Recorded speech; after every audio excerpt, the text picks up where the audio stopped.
Olá, seja bem-vindo a mais uma aula de física. Eu, Evanice de Almeida, juntamente com a minha orientadora, doutora Priscila Passi, vamos orientar vocês durante esse cursinho. Vem para a Uni 2021. Hoje nossa aula é sobre cinemática vetorial. Nossa aula 3. Primeira coisa, o que a gente temos que saber são conceitos, né, gente? Então, o que são vetores, né? Primeira coisa que a gente tem que saber é o que são vetores. Vetores são segmentos de reta usados para representar grandezas que apresentam módulo, direção e sentido.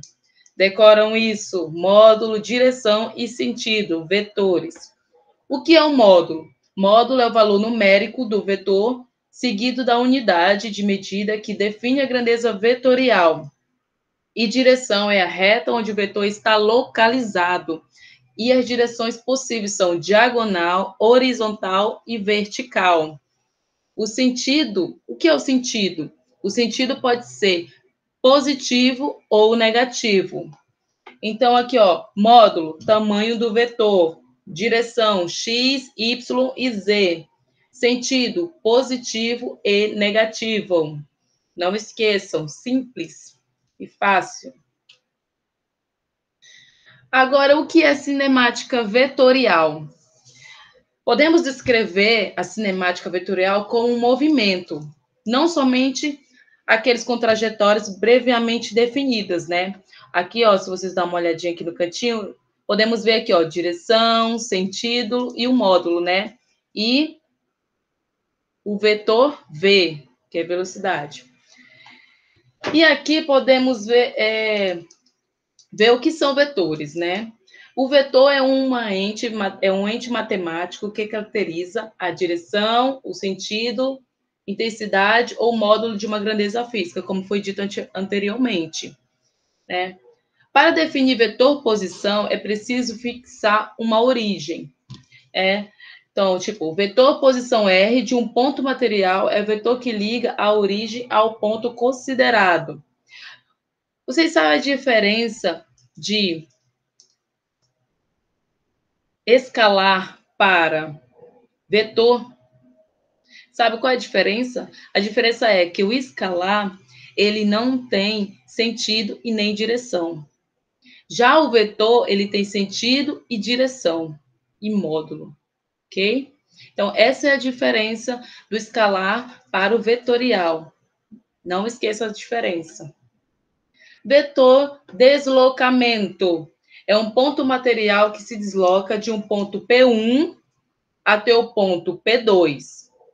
Olha aqui no gráfico, ponto P1 até o P2, correspondentes aos vetores posição, que é R1, né? E R2.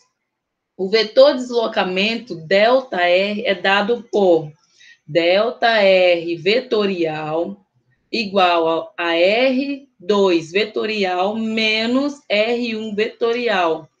Então, aqui mesmo nesse gráfico já está dizendo o que é um vetor de deslocamento. Com isso, agora, vamos saber o que é vetor velocidade. Temos três aqui, três definições. O vetor velocidade é igual ao módulo da velocidade do corpo. 2. O vetor velocidade é a direção da reta tangencial da trajetória. 3. O vetor velocidade é o sentido do movimento. Lembrando, o vetor velocidade é o módulo velocidade do corpo, direção reta tangente e sentido do movimento. E vetor aceleração?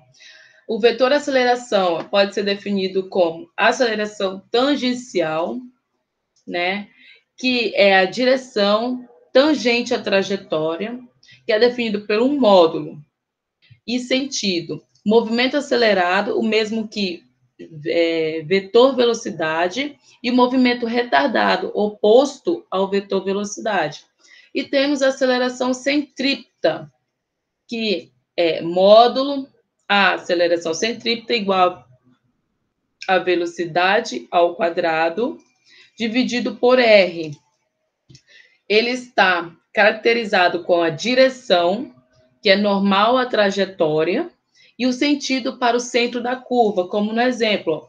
Podemos ver aqui, ó, que é normal à trajetória, né? No caso, uma curva, curvilínea, e o sentido é no centro, ok? E a equação para aceleração centrípeta é aceleração vetorial é igual a aceleração vetorial mais aceleração centrípeta vetorial. Então, essa é a equação para o vetor aceleração. Com isso, entramos com a adição de vetores, né? É questão matemática. Temos algumas equações aqui, ó. Temos vetor C igual a mais B. Temos módulo de A igual a AX em direção de I, mais AY em direção de J, mais AZ direção de K. Né? Aqui temos aqui o gráfico, ó, nessa figura aqui, temos, ó, X no vermelho, Y no verde e Z no azul. Essas são os sentidos. B, temos BX no sentido I, né? Temos mais BY na direção J, mais BZ na direção K. Olha aqui na figura. X, I, né? Direção I, J na direção Y e K Z na direção K. E temos aqui outra equação, ó. Módulo de C é igual a de X na direção I, mais B de X na direção I, mais A na direção YJ, mais BY na direção J, mais AZ na direção K, mais BZ na direção K. Módulo de C é igual a CX na direção I, mais CY na direção J, mais CZ na direção K.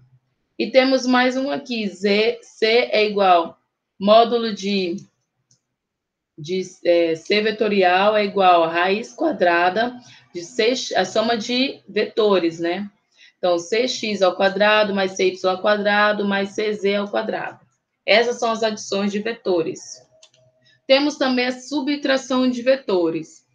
É bem parecido com a adição de vetores. Módulo e direção do vetor permanece inalterado, significa o quê? Que é a mesma, mas o sentido na subtração muda, é ao contrário, é invertido. Olha aqui no exemplo, na figura. V na direção para a direita, positivo, e menos V na direção ao contrário, no caso na esquerda, menos V. Aqui vamos falar um pouco sobre a regra do paralelogramo e a decomposição de vetores. Como é isso? Temos aqui, ó, F1, né?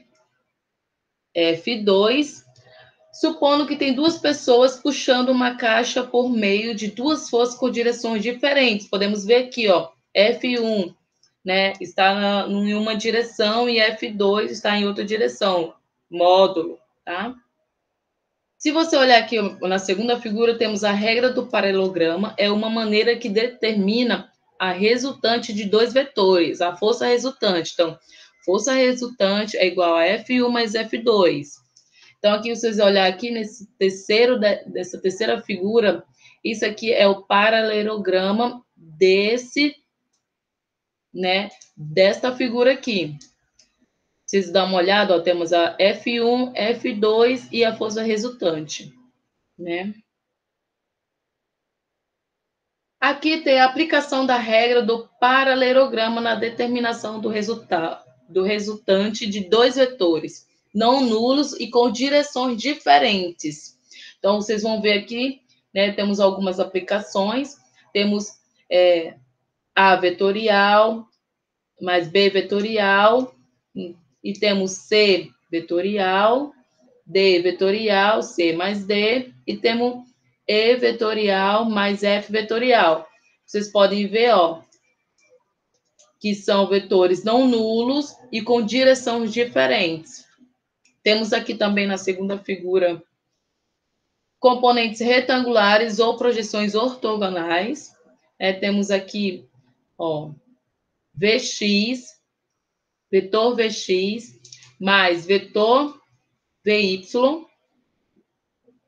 igual, aqui, ó, vetor V. A nossa equação está bem aqui, ó.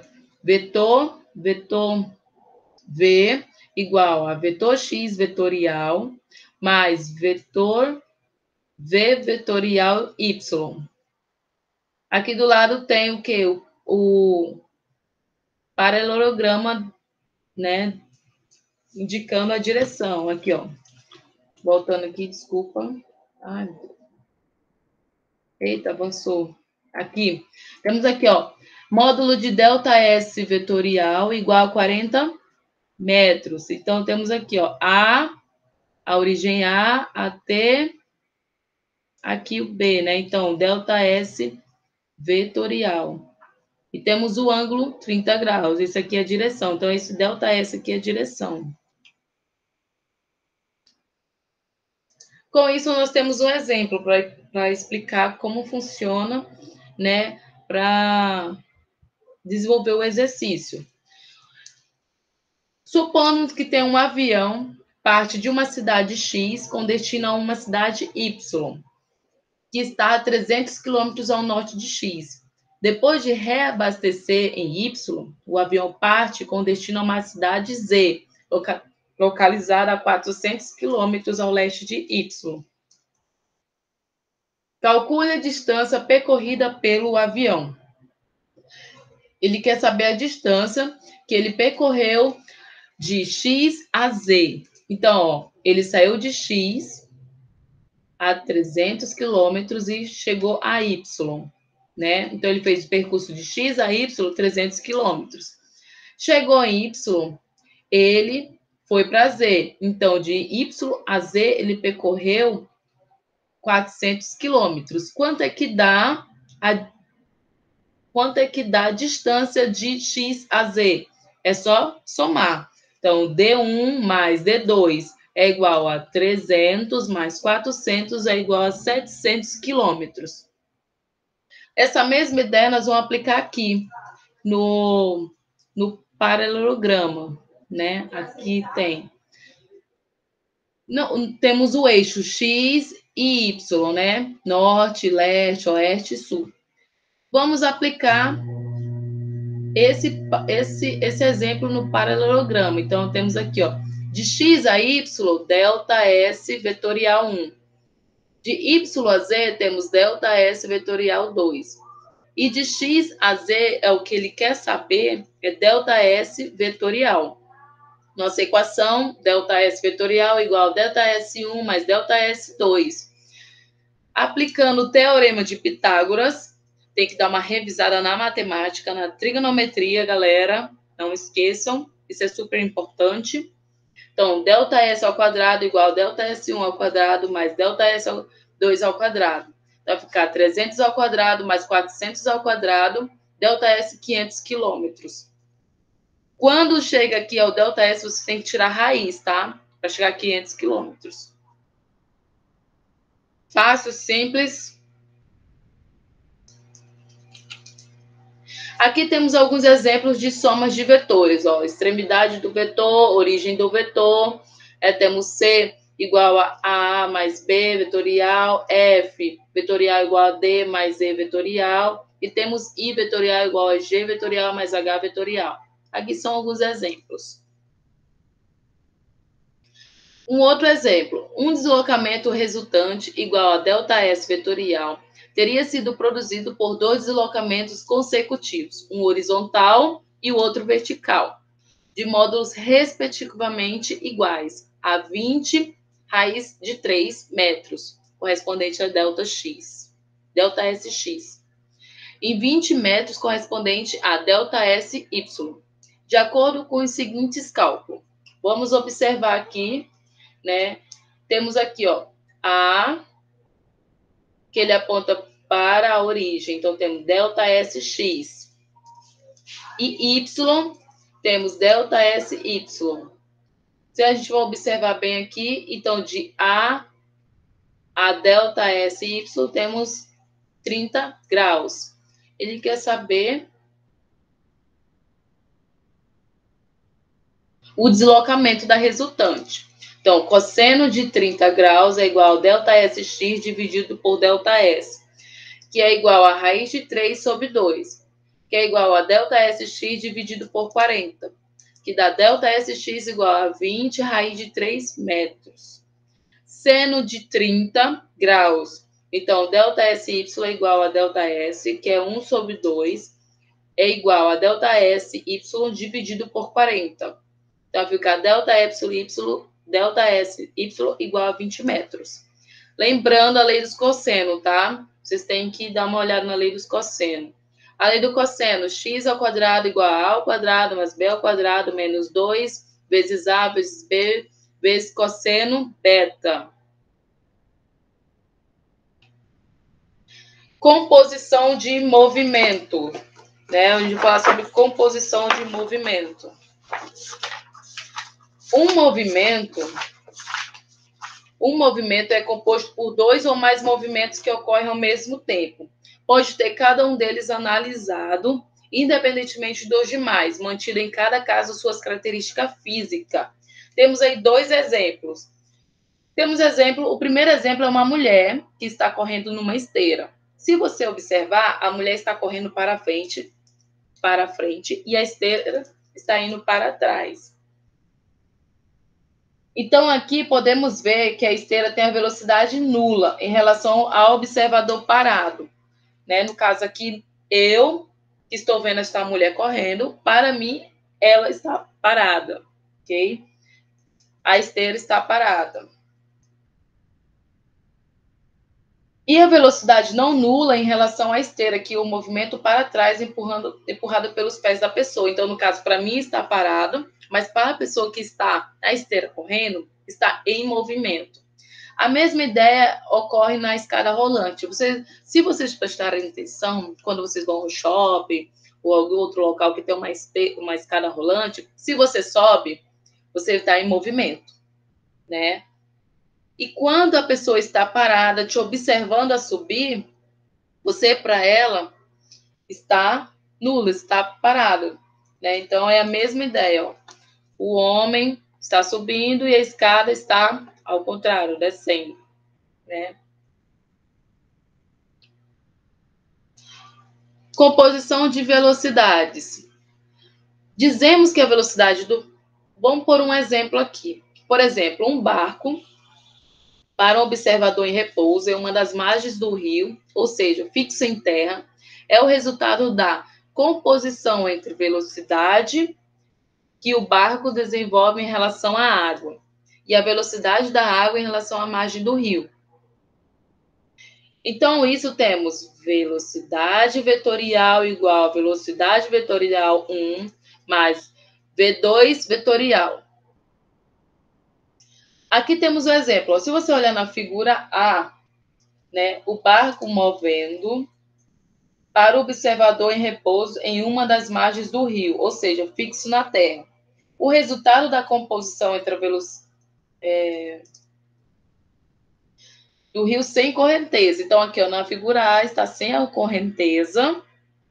Se você observar, ó, pode, ó, V1 é 8 metros por segundo e o V2 é 0. Por quê? Porque está sem correnteza. E a velocidade aqui é 8 metros por segundo. Mas se você observar na figura B com correnteza, você pode ver que há a diferença, ó. V1, 8 metros por segundo. V2 já tem 1 metro por segundo. Por que V2 tem 1 metro por segundo? Porque a velocidade do barco em relação à pessoa em repouso nas margens do rio é igual a 9 metros por segundo. né? Ó, V aqui, ó, o V vai ser 9 metros por segundo.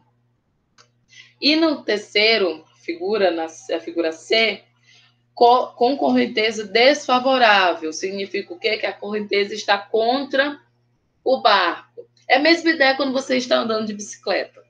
Se você estiver andando da bike lá e tal, você observa que o vento está desfavorável com você. O que acontece? Você vai mais rápido ou você vai mais devagar? Quando o vento está contra você, você vai mais devagar, né? Porque o vento está contra você. Então, aqui, ó, V1 é 8 metros por segundo. V2, 1 metro por segundo. Agora, a velocidade, né, em relação, é 7 metros por segundo. Ok? Então, aqui é negativo. Você vai pegar, ó, 8 menos 1 igual a 7. Né? É negativo. Ok? E aqui no A, com correnteza, a velocidade é 0. Sem correnteza. E aqui no B com correnteza, o V é 9 metros por segundo. Ok?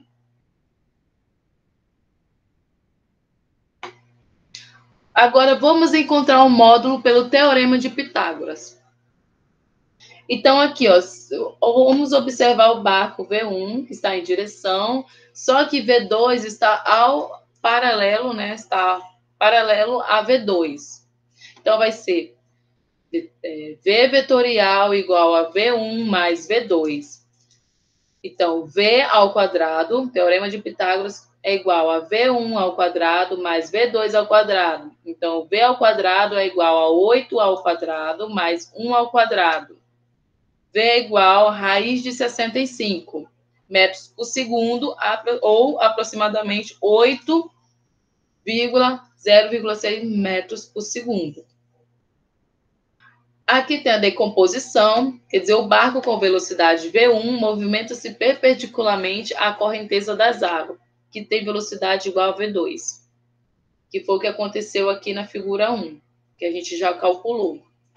Agora vamos encontrar um intervalo de tempo necessário para o barco percorrer 800 metros. Vamos aplicar o quê? Velocidade é igual a ΔS dividido por ΔT. Então, delta, você vai manipular a equação, porque ele quer o quê? Ele quer encontrar um intervalo de tempo. Então, você tem que passar o ΔT para o outro lado e dividir velocidade, porque você tem ΔS e tem velocidade, mas você não tem um ΔT. Manipular a equação. Então, temos aqui, ΔT é igual a 800 dividido por 8. Então, ΔT é igual a 100 segundos.